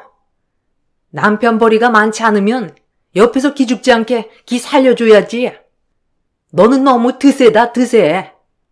네가 너무 드시니까 우리 아들이 기도 못 펴고 벌이도 안 느는 거 아니니? 너같이 드센 애는 우리 아들 아니었으면 데리고 갈 사람도 없었을 거야. 아니, 어머님. 무슨 말씀을 그렇게 하세요? 어머니, 저니까 남편 데리고 사는 거죠. 솔직히 어머님도 다 아시는 사실 아니세요? 계속 그렇게 말씀하시면 제가 너무 서운하죠. 누가 봐도 아닌 소리를 어머님이 하시니까 정말 서운하네요. 그러니 앞으로는 그렇게 말씀하시지 마세요. 아이고, 내가 다 늙어가지고 며느리한테 별소리를 다 듣는다. 내가 수찬 아빠 뒤따라갔어야 이 꼴을 안 봤을 텐데. 이제 죽을 때가 다 되었나? 며느리한테까지 이런 캐무시를 당하고. 너 내가 남편 없다고 해서 무시하는 거니? 시어머님은 만날 때면 항상 어처구니 없는 말을 서슴없이 했습니다. 그렇다고 해서 제가 가만히 듣고만 있는 성격은 아니었지만 기분이 나빴죠. 남편은 시댁에서는 아무런 힘도 쓰지 못했어요. 시모와 동생들의 압박에 제대로 기도 못 펴고 살았었습니다. 이렇게 시모나 시동생들이 저에게 막말을 퍼부어도 그 사이에서 제대로 중재도 해주지 못했어요. 그럴 때마다 저는 남편과도 항상 크게 다투곤 했습니다. 아니, 당신 그래도 좀 너무한 거 아니야? 시댁 식구들이 솔직히 다 나한테 너무한 거 같은데 당신은 어떻게 중간에서 중재 한 번을 안 하고 그렇게 있어? 무슨 남일 보듯이 아무렇지 않게 행동하는 게 어디 있어? 나 진짜 너무 서운해. 적어도 그 앞에서 내 편은 들어줘야 맞는 거 아니겠어? 나는 당신만 믿고 이렇게 시댁 행사 다 참석하는데 당신은 나 몰라라 하잖아. 그럼 어떡해? 내가 당신 편 들면 식구들이 당신한테 더 못되게 굴 텐데. 그냥 차라리 내가 가만히 있는 게 나아. 결혼할 때도 그랬잖아. 내가 당신 말만 듣는다고 오히려 엄마랑 동생들 당신한테만 뭐라고 그러고. 그냥 한 귀로 듣고 흘리면 안 되겠어? 우리 집 가는 것도 이제 서서히 줄여볼게. 당신 고생하는 거 다 알고 있어. 근데 나도 내가 어떻게 해야 할지 모르고 당황스러워. 식구들이 솔직히 당신한테 막말할 때마다 뭐라고 해야 할지 막막하고 당황스럽다고. 아무리 말한다고 해도 내 말 듣는 사람도 없고 나도 중간에서 힘들어. 아, 알았어. 당신이야 뭐. 전부터 그랬으니까 내가 뭐라고 하겠니? 그럼 앞으로 내가 당신 식구들한테 하는 행동에 대해서 그냥 참견하지 말아줘. 나도 이제는 못 참겠어. 당신이랑 연애할 때부터 당신 식구들 말이라면 무작정 들었잖아. 그때도 내 편 제대로 들어주긴 할까 싶긴 했는데 역시나였어. 그렇지만 나도 그냥 당할 사람은 아니지. 내가 알아서 할 테니까 당신은 그럼 가만히 있기만이라도 해. 알았어. 앞으로 당신이 어떻게 하든 내가 당신한테 뭐라고 할 일은 없을 거야. 차라리 내가 나서는 것보다 당신이 나서는 게 더 나을 수도 있을 것 같기도 하고. 당신한텐 참 미안해. 내가 어떻게든 우리 식구들 안 보게 해볼게. 남편은 호언장담을 했지만 사실 저는 기대하지 않았어요. 남편은 어릴 적부터 시댁 식구들에게 엄청 시달리면서 살았습니다. 특히나 시모는 남편을 무슨 1분 대기조로 생각을 하곤 했어요. 무슨 일만 생기면 남편에게 전화해서 바로 집으로 달려오라는 말을 하기도 하셨죠. 그런 시모의 말을 거역할 수조차 없었던 사람이 남편이었습니다. 동생들 역시 남편을 돈줄로 생각을 했어요. 돈이 필요할 때면 항상 남편에게 연락을 해서 돈 좀 보내달라며 말을 했었죠. 남편은 대학 다닐 때부터 학교 끝나면 아르바이트를 하느라 바빴습니다. 거의 잠잘 시간 빼고는 일을 하고 있었다고 볼 수 있었어요. 그렇게 미친 듯이 번 돈도 결국 대부분 시댁 식구들의 손으로 들어갔습니다. 저는 이런 상황을 다 알고 있었어요. 그럼에도 불구하고 남편과 결혼을 결심하게 된 이유는 남편 자체만으로는 정말 좋은 사람이었기 때문이었어요. 남편에게 좋은 방패막이 되어줄 수 있을 거라 생각했지만 시댁 식구들의 막말은 제한이 없었던 것이었죠. 날이 갈수록 시댁 식구들의 막장 태도는 더욱 심해지기도 했습니다. 결혼을 하고 나서는 남편에게 요구하던 것들을 그대로 제가 해주길 원했어요. 특히나 신우들은 매달 연락이 와서 용돈 좀 제대로 챙겨달라는 말을 뻔뻔하게 하기도 했습니다. 그럴 때마다 기가 막혔던 건 저뿐이었어요. 언니, 이번 달에 저 용돈 좀 올려주면 안 돼요? 요새 쓸 것도 많고 사고 싶은 것도 있어서 지금 받는 걸로는 너무 모자라요. 오빠한테 말하니까 이제는 언니가 오빠 월급 관리한다면서요? 오빠가 예전부터 저한테 챙겨줬던 거라서 솔직히 갑자기 끊는 건 아닌 것 같고 매달 보내주던 용돈에서 조금 더 얹어서 보내줘요. 이건 결혼 전부터 해왔던 거니까 언니가 거절할 건 아닌 건 아시죠? 아가씨 이제 몇 살이죠? 이제 28살 아니에요? 지금쯤이면 대학도 졸업하고 취업을 해야 할 때 아니에요? 그런데 취업도 준비 하나 안 하고 그렇다고 공부를 하는 것도 아니고 아르바이트 하면서 생활비 버는데 부족해서 부탁하는 것도 아니잖아요. 그렇게 매일 집에만 있을 거예요? 아무리 그래도 자기 앞길은 자기가 챙겨야 하는 거 아니에요? 솔직히 공부하려고 돈이 필요한 거면 그 정도는 얼마든지 지원해 줄 수 있어요. 근데 그거 아니잖아요. 아가씨는 공부하려고 돈이 필요한 것도 아니잖아요. 취업을 하세요. 취업을 준비하는 거 아니라면 더더욱 필요 없을 것 같네요. 아니, 언니가 뭔데 오빠가 주는 용돈을 마음대로 막아요? 이건 언니가 아니라 저희 오빠가 주는 거예요. 다른 것도 아니고 동생을 위해서 챙겨주는 용돈 같은 거라고요. 그런데 왜 언니가 여기에 관여를 해요? 솔직히 웃긴 거 아니에요? 오빠가 매달 고생해서 버는 돈을 왜 언니가 관리를 해요? 오빠한테 주고 알아서 쓰게 해야지. 언니 혹시 우리 오빠가 번 돈 친정에 빼돌리는 거 아니에요? 아가씨, 영화를 많이 보신 것 같은데 저희 집은 다 일을 하고 있어요. 아가씨랑 동갑인 제 동생도 지금 취업해서 오히려 부모님 생활비를 드리고 있어요. 저도 못 드리고 있는 생활비를 우리 동생이 주고 있다고요. 저는 여기 시댁 챙기느라 바쁜데요. 그리고 아가씨 오빠 월급이 얼마인 줄이나 알고 그러세요? 시댁에 들어가는 돈도 다 못 벌고 있는데 제 돈에서 그거 채우고 있어요. 알고나 하는 소리냐고요. 오빠 돈 따로 관리한다고 하면 저도 충분히 그거 알아서 관리하라 할 수 있어요. 근데 그렇게 하면 시댁에 들어가는 돈이 줄어들 텐데 괜찮겠어요? 신우들은 정말 밑도 끝도 없이 용돈을 달라며 연락을 해왔던 적도 수십 번이었습니다. 그렇지만 남편은 그런 것들을 쳐내지 못했고 결국 남편의 월급은 제가 관리를 하게 되었어요. 그러다 보니 신우들에게 냉정하게 대할 수 있었던 것도 저였던 것이죠. 저의 냉정한 태도에 신우들은 정신을 차린 듯 했어요. 울며 겨자 먹기로 취업을 했다며 전해왔고 그렇게 알아서 잘 사는 줄로만 알았어요. 한동안 조용했던 시댁에 갑자기 난리가 난 것은 얼마 지나지 않아서였습니다.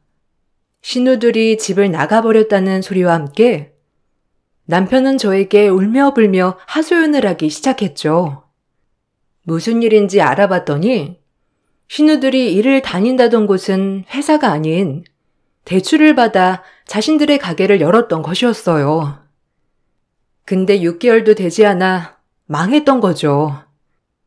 사업을 하면서 당길 수 있는 대출이란 대출은 다 당긴 상태였고 거기다가 카드론이며 개인 사채까지 모두 다 끌어다가 쓰고 있던 통에 결국 해결하지 못해 잠적을 한 상태였던 것입니다. 더욱 기가 막힌 것은 그 중에서 남편이 대출을 받아 빌려줬던 돈도 있었다는 것이었어요. 정말 미안해. 내가 입이 10개라도 당신한텐 할 말이 없어. 나도 동생들이 이렇게까지 할 거라곤 상상도 못했어. 사실 처음에 어렵다고 하면서 도움 요청했을 때는 대출 안 받아주려고 했었는데 동생들이 하도 마지막이라면서 사정사정해서 나도 어쩔 수가 없었어. 사업 정리하고 나서는 바로 갚아야 하는 돈이라고 하길래 급하다고 해서 빌려줬는데 이렇게 잠수를 탈 줄이야 상상도 못했다. 내가 어떻게든 동생들 찾아서 얼른 이 사태 해결하라고 할 테니까 너무 걱정하지 마. 아니, 어떻게 해결을 할 건데? 작심하고 도망친 사람들을 도대체 어떻게 찾을 거냐고. 거기다가 다시 돌아온다고 하더라도 걔네가 정신 차려서 갚을 거라고 그렇게 생각을 하는 거야? 나는 솔직히 걔네 정신 하나도 못 차릴 거고 돈 갚지도 않을 거라 생각해. 내가 이럴 거라는 거 알고서 당신 월급도 내가 관리를 한다고 얘기를 했던 거였는데 어떻게 나 몰래 대출을 받아서 줄 수가 있어? 진짜 어이가 없다. 이걸 도대체 어떻게 해결을 할 거야? 일단 당신 당장 갚아야 할 돈이 얼마야? 그거라도 막아야 하는 거 아니야? 당장 갚아야 할 돈은 3천이야. 그리고 동생들 빌려준 건 5천 정도 더 있고 내가 어떻게든 투잡 뛰어서라도 갚을 테니까 당신은 신경 쓰지 마. 나 당신 돈 한 푼도 쓰고 싶지 않아. 우리 집 일은 내가 알아서 해결을 할게. 그러니까 나 도와주지도 말고 우리 가족들도 도와주지 마. 그냥 누가 도와달라 말해도 그냥 모른 척하고 있어. 어떻게 모른 척을 해? 신우들한테 있는 채무는 내가 갚아줄 수 없어. 그런데 당신한테 있는 빚은 어쨌든 내가 갚아줄 수 있고 갚아줄게. 그래도 당신은 내 사람인데 어떻게 모르는 척을 할 수가 있어. 당신 힘들게 손 놓고 있을 순 없어. 당신이 투잡 뛴다고 해도 솔직히 언제 다 갚을 수 있을지 그것도 모르는 거고 언제가 될지도 모르는 걸 어떻게 하려고. 그냥 내가 일단 급한 건 갚아볼게. 그런데 이번에는 이렇게 도와주지만 다신 시댁에 도움 안 줬으면 좋겠어. 앞으로는 그러겠다고 약속해줘. 또다시 시댁에 도움 주면 그때는 당신이랑 더 이상 살 수 없을 것 같아. 알았어. 나도 내가 왜 그랬는지 모르겠다. 동생들 하는 뻔한 레퍼토리 그냥 넘어가 준 게 미쳤던 것 같아. 시댁이랑은 이제 영 끊고 살게. 정말 너무 미안하고 고마워. 당신 아니었으면 사실 나는 진작에 이 세상에 없었을 거야. 그렇게 저는 남편과의 약속을 하고 나서 남편의 채무를 모두 청산했습니다. 며칠 뒤에 신우들이 집으로 돌아왔다는 소식이 들려왔어요. 아무래도 돈이 없기 때문에 더 이상 도망갈 곳이 없었던 것이죠. 결국 동생들은 파산 신청을 했습니다. 그 와중에도 저에게 누구 하나 미안해하거나 고맙다는 사람들이 한 명이 없어서 참 씁쓸했네요. 그래도 이후에는 시댁 식구들과 만날 일이 없다고 생각을 했기 때문에 그냥 넘어가게 되었어요. 남편과는 서로 정말 잘 지냈습니다. 연애할 때도 큰 다툼 없이 잘 사귀었고 시댁만 아니라면 전혀 다툴 일이 없었죠. 남편도 저를 위해 노력했고 저 역시 남편을 위해서 노력했습니다. 남편은 성실하고 착한 사람이었어요. 자신이 한 약속은 끝까지 어떻게든 지키는 사람이었습니다. 그런 남편과 헤어지게 된 이유는 아무리 연을 끊으려고 해도 끊을 수가 없었던 시댁 때문이었습니다. 신우들이 파산을 하고 시댁은 더욱 힘든 생활을 하게 되었어요. 신우들은 일용직을 전전했고 시모 역시 식당 설거지나 서빙을 하면서 생활을 했죠. 시모의 몸이 나빠지기 시작하면서 남편은 시댁을 더 이상 외면하지 못했습니다. 그러면서 저에게는 죄책감과 미안함이 쌓이게 되었던 것이었어요. 어느 날 남편은 저에게 이혼을 요구했습니다. 더 이상 시댁을 외면하지 못하겠다며 말을 했어요. 우리 이혼하자. 당신 내가 정말 사랑하는 사람이지만 난 지금 내 환경 뿌리치지 못하겠어. 당신도 들어서 알겠지만 엄마가 많이 아프셔. 동생들은 아직 정신도 못 차리고 살고 있고 나라도 엄마 곁에서 모시면서 살아야 할 것 같아. 당신한테 나랑 같이 가자는 말은 차마 못하겠어. 그리고 나도 당신이 나 때문에 우리 집에 얽히는 거 원치 않고 이제라도 당신과 헤어지는 게 맞는 것 같아. 당신한테는 정말 미안하고 고마운 마음뿐이야. 여보, 당신 뜻이 그러면 나는 뭐라 얘기를 해야 할지 모르겠어. 그래도 난 당신과 헤어지고 싶은 생각이 없어. 그러니 이혼은 하지 않고 그냥 이렇게 지냈으면 좋겠어. 당신이 가서 시어머니랑 같이 사는 건 말리지 않을게. 그렇지만 시댁과 교류를 하는 것 때문에 나랑 헤어져야 하는 거면 신경 쓰지 말고 이것 때문에 이혼을 해야 하는진 모르겠어. 나랑 헤어지지 않으면 우리 식구들 또 뻔뻔하게 당신한테 요구할 거야.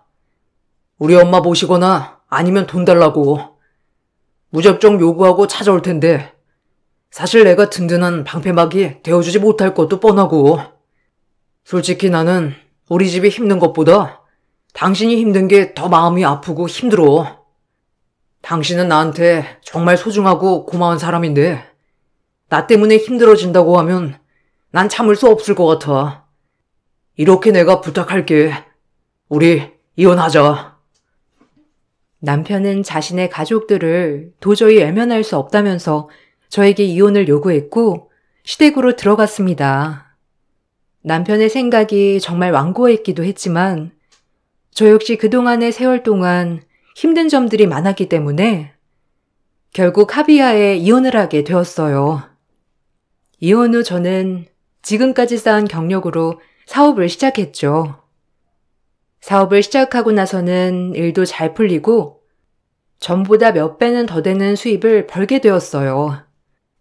남편과 연관된 사람들이 많았지만 이혼 후에는 남편의 소식을 더더욱 들을 순 없었어요. 모두 이사를 가버렸기 때문에 어디서 살고 있는지조차 알 수가 없었습니다. 그렇게 7년이라는 세월이 흐르게 되었어요. 7년 동안 남편은 저에게 전화나 메시지 한 통 보낸 적이 없었어요. 그렇게 저는 남편을 한때 추억으로만 간직을 하게 되었죠. 그렇게 서서히 남편의 기억이 흐려지고 있었을 때쯤 어느 날 갑자기 경찰서에서 연락이 왔어요. 혹시 강수찬 씨라고 아시나요? 다름이 아니라 얼마 전에 집에서 강수찬 씨의 시신이 발견되었습니다. 가족분들과는 연락이 안 되고 지갑 안에서 연락처가 발견되어서 연락드립니다. 현재 전화 연결이 되는 가족분들이 없어서 이렇게 전화드린 거예요. 강수찬 씨와는 어떤 관계이신가요? 바쁘지 않으시다면 방문하셔서 신원 확인해 주실 수 있나요? 네? 시신이라뇨? 죽었다는 말이에요? 왜 그 사람이 죽은 상태로 발견된 거죠? 언제 발견되었는데요? 강수찬 씨는 제 전남편이에요. 저랑 이혼한 지는 7년 되었고 그동안 연락은 없었고요. 집도 이사를 가버려서 모르고 있었는데. 왜 죽었어요? 사고인가요? 아니면... 강수찬 씨가 병을 앓고 있었던 것 같습니다. 자세한 상황은 저희도 조사 중에 있긴 하지만 침입 흔적이나 혹은 다른 것은 아직 의심되지 않은 상황이고요. 수면 중에 돌아가신 것 같은데 그 전에 앓던 질병이 있으신 것 같습니다. 집주인분께 여쭤보니 며칠 뒤에 요양원에 들어갈 거라고 해서 집을 정리하려고 가셨다가 발견하셨던 모양이더라고요. 어찌되었든 신원 확인을 해야 하니 방문하셔서 확인 좀 해주시길 부탁드립니다. 저는 갑작스러운 남편의 사망 소식에 정말 크게 놀랐죠. 가족들과도 아무런 연락이 닿지 않는다는 소리를 듣고 놀라기도 했어요. 그대로 시신인계가 안 되면 곤란하다는 말을 듣고 바로 달려가 남편의 신원 확인을 했습니다. 안치실에서 본 남편의 얼굴은 정말 처참했습니다. 저와 헤어질 때보다 훨씬 더 마른 몸과 얼굴을 보며 오열하지 않을 수 없었어요. 더욱 제 마음을 슬프게 했던 것은 남편 손에 결혼 반지가 그대로 껴있었다는 것이었어요. 발견 당시 남편의 소지품을 확인해 보니 가지고 있던 지갑 안에는 제 사진이 여러 장 들어 있었습니다. 경찰 측에서 겨우겨우 남편 가족들과 연락이 닿아 시신인계를 요청했지만 시모와 신우들 모두 시신인계를 포기했다고 했죠. 인계가 되지 않으면 결국 무형고자로 처리가 될 수밖에 없다는 사실을 알고선 저는 시모를 찾아가게 되었습니다. 네가 여긴 웬일이냐? 네 남편, 아니 전 남편 시신 인계받으라고 설득하려고 왔니? 우리는 돈 없어서 인계받을 수 없다. 돈도 없는데 어떻게 장례를 치러주겠니? 거기서 알아서 장례도 해준다고 하니 인계 안 받겠다고 했다. 어차피 너는 남이니까 여기 와서 이렇게 있을 이유가 있니? 이제 와서 네 남편 불쌍하든? 상관하지 말고 가. 아니, 어떻게 그러실 수 있어요? 남편이 그래도 몇 개월 전까지 일한 돈 당신네들한테 다 보내줬다면서요. 당신네들 생계 다 책임지면서 일했는데 어떻게 그렇게 하실 수 있으세요? 남편 병 걸려서 치료받아야 했는데 그것도 받지 못하게 하신 것 같던데 당신네들이 사람이야? 남편이 지금까지 그렇게 노력을 해줬으면 장례라도 제대로 치를 수 있게 도와줘야지. 제발 시신 인계 받아주세요. 가족 아니면 인계받을 수 없다고 하니까 부탁합니다. 우린 돈 없다니까. 그렇게 인계받고 싶으면 내가 사인은 해줄게. 근데 장례 비용 네가 다 내. 아니 네가 낼지 안 낼지 모르니까 지금 돈으로 여기 집에 가지고 와. 그러면 내가 시신 인수받아서 장례 치르게 해주지. 그런 거 아니면 나 절대로 인계 안 할 테니 그렇게 알아라. 시모는 장례식에 필요한 돈과 생활비 지원을 해주지 않는다면 남편을 인계받지 않겠다고 했어요. 저는 남편의 장례를 위해서 시모에게 돈을 드리고 남편을 인계받을 수 있도록 했죠. 남편 측 친인척은 없었지만 남편의 직장 동료들과 저희 친정 식구들이 모여 남편의 장례를 치러주었습니다. 그래도 남편의 가는 길이 외롭지 않을 수 있도록 모두 함께해 주었죠. 장례가 진행되는 와중에도 시댁 식구들은 오지도 않았습니다. 그렇게 남편의 장례가 끝이 나고 저는 남편의 소지품을 정리하기 위해 남편이 살았던 곳에 가게 되었어요. 그곳에서 정리를 하다가 남편이 저에게 남겼던 편지들을 발견하게 되었습니다. 편지 속에는 저에 대한 미안함과 고마움, 그리움이 모두 담겨 있었습니다. 그리고 남편과 연애를 할 때 썼던 데이트 통장이 그곳에 있었죠. 제 이름으로 만들었던 통장이지만 이제는 거래를 거의 하지 않는 통장이라 잊고 있었어요. 그런데 최근까지도 거래한 내역이 있어서 저는 은행으로 가 내역을 확인해 보게 되었습니다. 잔액을 확인해 보니 그 안에는 1,000만 원이 들어 있었어요.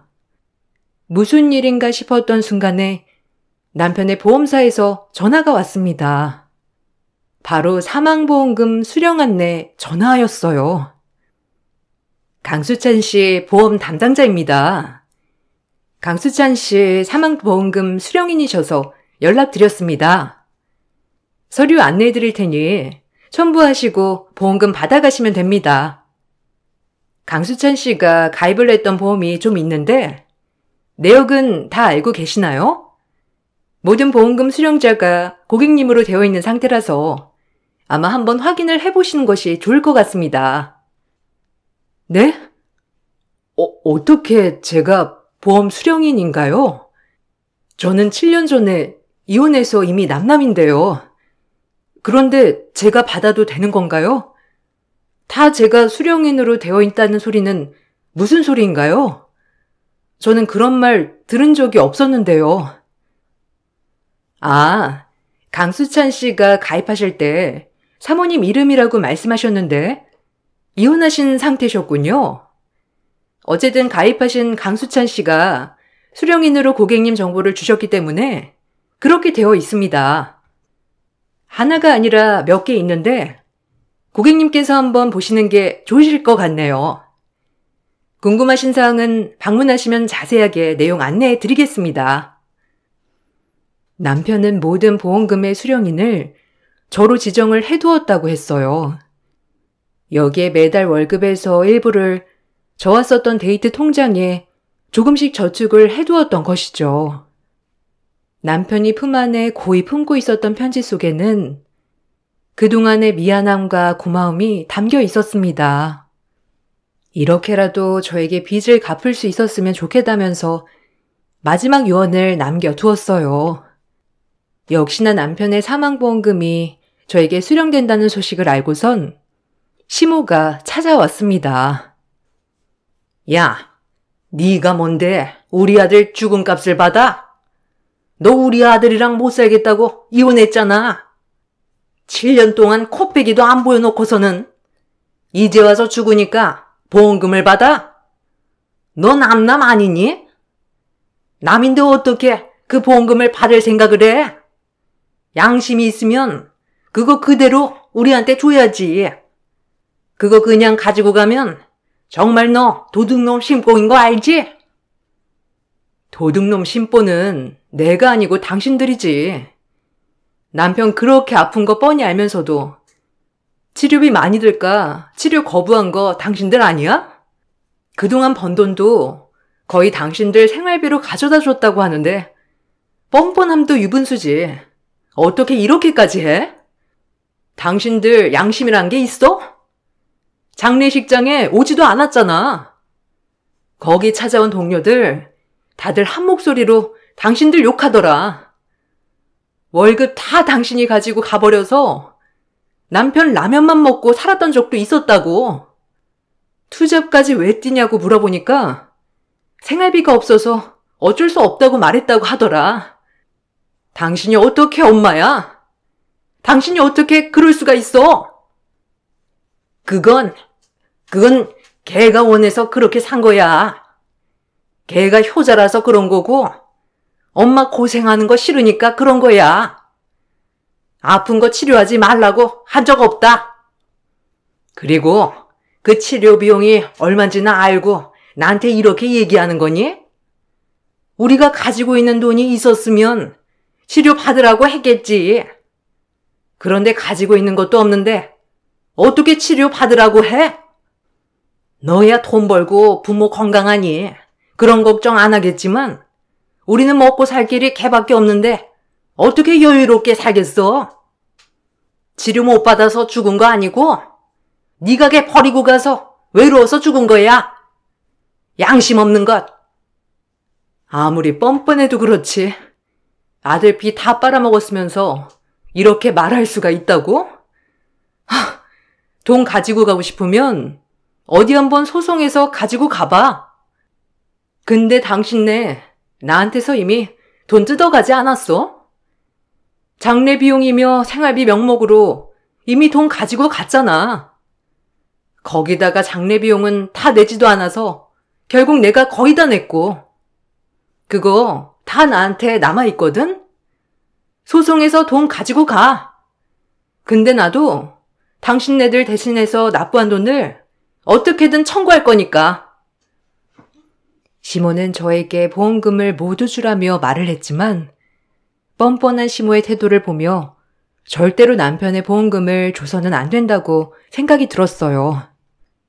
돈을 받고 싶거든 소송을 하라고 말을 하니 아무 말도 못하고 뒤돌아 가버리는 시모를 보면서 사람은 역시나 달라지지 않는구나 싶었습니다. 남편이 남겨둔 돈은 사용도 하지 못한 채 그대로 두고 있었던 상황이었어요. 그렇게 몇 달이 지나고 연락도 닿지 않았던 신우들의 연락이 왔습니다. 언니, 잘 지내고 있어요? 오빠 장례 치렀다는 건 들었어요. 염치가 없어서 찾아가지 못했고 멀리서 장례하고 있는 건 봤어요. 다름 아니고 엄마 얼마 전에 사고로 돌아가셨어요. 그래도 언니한테는 말해야 할 것 같아서요. 오빠가 언니랑 헤어졌을 때 있잖아요. 엄마가 자기 암 걸렸다고 거짓말해서 오빠가 집에 온 거였어요. 그래야 오빠 돌아올 거라면서 엄마가 그랬거든요. 나중에 그 사실 알고 오빠가 정말 힘들어했어요. 언니한테 말하려고 했는데 오빠가 차라리 잘 됐다고 말하더라고요. 아무튼 미안했어요. 왜 저한테 그런 이야기 아무것도 말 안 한 거예요? 그럼 어머니 거짓말 때문에 지금 이렇게 되었다는 거예요? 어떻게 그럴 수 있어요? 아가씨도 정말 너무하네요. 오빠가 그렇게 평생을 고생하면서 살았는데 결국 어머니 모신 건 아가씨들도 아니고 남편이잖아요. 어떻게 그럴 수 있어요? 언니, 미안해요. 그래도 저희 벌 받나 봐요. 엄마도 죽을 때까지 고통스럽게 앓다가 가셨어요. 그리고 엄마가 빚을 꽤 많이 남기셨어요. 개인 사채까지 쓰셨던 통에 저희한테 협박도 들어오고 있고요. 언니, 미안한데 오빠 보험금 아직 다 안 썼죠? 저희 한 번만 도와주면 안 돼요? 엄마도 없고 저희 기댈 곳이 아무것도 없어요. 오빠 보험금 많이 나왔잖아요. 그거 언니 돈 아니고 오빠 목숨값인데 조금만 도와주세요. 결국 나한테 도와달라고 말하려고 연락한 거네요. 네, 맞는 것 같네요. 어머님이고 아가씨들이고 다들 벌 받는 것 같네요. 그렇게 오빠가 힘들어할 때는 외면하더니만 결국 자신들 힘들 때만 이렇게 연락하고 저 도와줄 수 없습니다. 더군다나 당신네 오빠 목숨값으로는 더더욱 도와줄 수 없을 것 같네요. 그게 당신네들 오빠가 원하는 거라서 저한테 남겼을 거고요. 끝까지 벌 받으세요. 신우들은 자신들의 잘못을 말하며 용서를 구하였지만 정작 연락을 했던 목적은 도움을 받고자였어요. 저와 헤어지게 된 것도 시모의 거짓말이었다는 것, 결국 남편을 사지로 몰아넣었던 것은 시댁 식구들이었다는 것을 알고 나서는 시댁 식구들에 대한 정이 다 떨어졌습니다. 나중에 알고 보니 결국 신우들은 밤낮으로 미친 듯이 일을 하면서 빚을 갚고 생활하고 있다고 하더라고요. 남편이 남긴 사망보험금 일부는 남편과 같은 환경에 처한 아이들을 도와주기 위해 기부를 했습니다. 생각보다 많은 아이들이 부모의 빚 때문에, 생계 때문에 일찍 일을 시작하는 경우가 많더라고요. 그 아이들에게 끝까지 공부를 할 수 있도록 도움을 주게 되었죠. 그리고 그와 연관된 제 사업에도 좋은 일들이 계속 생기고 있습니다. 아마 세상을 떠난 남편이 저에게 미안하고 고마운 마음이 컸다 보니 그 마음이 보답으로 돌아온 게 아닐까 생각을 하고 있어요. 유난히 남편이 보고 싶은 날입니다. 그곳에서는 잠을 자는 것이나 마찬가지니 막중한 책임감을 모두 벗어던지고 편하게 쉬었으면 좋겠네요. 저의 긴 사연을 들어주셔서 감사합니다. 여러분들은 소중한 사람들과 오래 함께 하시길 기원하겠습니다.